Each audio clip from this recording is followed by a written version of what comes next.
স্বপ্নে Russell viper সাপ দেখলে কি হয়? স্বপ্নে রাসেল ভাইপার সাপ দেখা কি কোনো আগাম বিপদের বার্তা দিচ্ছে? এ ধরনের অনেক প্রশ্নই আমাদের কমেন্টে, বিশেষ করে এই সময় যেহেতু ইদানিং রাসেল ভাইপার সাপটা বাংলাদেশে ব্যাপক সাড়া ফেলছে, সেজন্য অনেকেই প্রশ্ন করে থাকেন। আসলে দেখুন, স্বপ্নে সাপ দেখলে কি হয়, এই ধরনের কিন্তু ব্যাখ্যা নিয়ে আমাদের এই চ্যানেলে আমার মনে হয় অর্ধ শতাধিক ভিডিও রয়েছে। কারণ সাপ যেমন বিভিন্ন প্রকারের হয়, সাপের কালার যেমন বিভিন্ন রকম হয়, আর দ্রষ্টাগণও বিভিন্ন প্রকারে বিভিন্ন পদ্ধতিতে স্বপ্নে সাপ দেখে থাকেন। সেজন্য তাদের প্রশ্নগুলোকে সামনে রেখে আমরা ভিডিও করার কারণে আমাদের চ্যানেলে প্রায় অর্ধ শতাধিক স্বপ্নে সাপ দেখার বিষয়ে অনেকগুলো ভিডিও এসেছে। আপনাদের কাছে বলবো যে আসলে রাসেল ভাইপার দেখার ব্যাপারে এরকম কোনো নির্দিষ্ট সাপ দেখলে কি হয়, এরকম কোনো ব্যাখ্যা গ্রন্থে আজ অব্দি কোনো ইমামুল মুআব্বিরিনগণ উল্লেখ করেননি। তারা উল্লেখ করেছেন ওমান রাফি মানামিহি হাইয়াতান, যে ব্যক্তি স্বপ্নে সাপ দেখবে, সাপ দেখলে কি হয়, এ ধরনের ভিডিও কিন্তু আমরা করেছি। তারপরে যেহেতু রাসেল ভাইপার নিয়ে নতুন করে প্রশ্ন আসছে, সেজন্য রাসেল ভাইপারের ব্যাপারেও বলবো যে আসলে নির্দিষ্ট সাপের ব্যাপারে বলা যায় না যে এইটা স্বপ্নে দেখলে কি হয়। হ্যাঁ, সাপ স্বপ্নে দেখার মৌলিক তিনটা ব্যাখ্যা। এক নাম্বার, যদি কেউ স্বপ্নে দেখে যে সাপকে সে পিটিয়ে মেরে ফেলেছে, হত্যা করেছে, তাড়া করেছে, অথবা সর্পনিধন, আপনি যেভাবেই দেখেন না কেন, সেটা অজগর সাপ হোক, দোরা সাপ হোক, মেটে সাপ হোক, অথবা রাসেল ভাইপার হোক, যে কোনো প্রকারের সাপ যদি আপনি মারতে দেখেন, সর্পনিধন করতে দেখেন, তাহলে সেটা দ্বারা বোঝা যাবে আপনার শত্রু দমন হয়ে যাবে।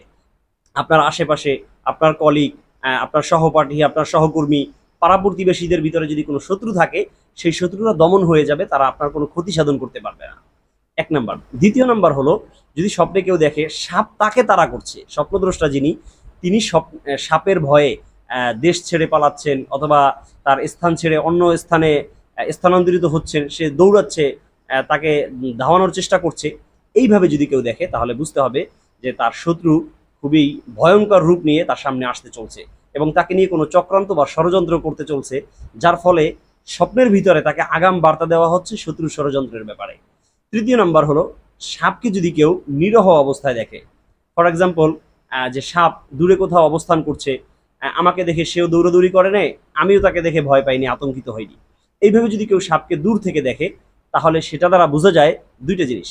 এক নাম্বার হলো যে তার নফস শয়তান যে আছে, এই নফস শয়তান তারকে কোনো প্রকারের গুনার কাজে লিপ্ত করানোর অপচেষ্টায় লিপ্ত নেই, অথবা তার শত্রু যারা আছে সেই শত্রুরা তাকে নিয়ে কোনো প্রকার চক্রান্ত বা ষড়যন্ত্র করছে না, তারা শত্রুর স্থানে রয়েছে, আমি আমার স্থানে রয়েছি।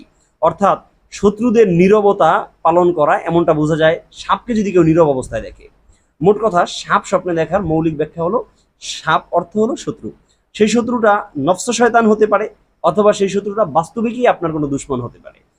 এই জন্য যারা স্বপ্নে রাসেল ভাইপার নিয়ে প্রশ্ন করছেন, যে রাসেল ভাইপার দেখেছি, আর আসলে রাসেল ভাইপার অনেকে দেখেও থাকেন, সেটার কারণ হলো যে প্রচুর পরিমাণ ফেসবুকে স্ক্রল ডাউন করলে, ইউটিউবে ঢুকলে, যে কোনো ওয়েবসাইটে, টিভি খবরে, যে কোনো জায়গায় গেলেই দেখা যায় যে শুধু রাসেল ভাইপারে আহত হয়েছে, রাসেল ভাইপার কারোর উপরে দংশন করেছে, রাসেল ভাইপার কেউ ধরে নিয়ে আসছে।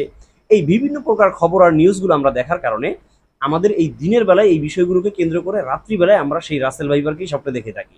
তাছাড়া রাসেল ভাইপারকে এক্সট্রাভাবে দেখার যারা কোনো ব্যাখ্যা বা কোনো ব্যাখ্যা গ্রন্থ রয়েছে, এমনটি খুঁজে পাওয়া যায় না। দর্শক, আল্লাহ তাআলা আমাদের সকলকে আর রুইয়াতুস সালেহা, ভালো স্বপ্ন দেখে সেগুলো আমাদের জীবনে বাস্তবায়ন করা ও উপভোগ করার তৌফিক দান করুন। আলবিদা, মা আসসালামা।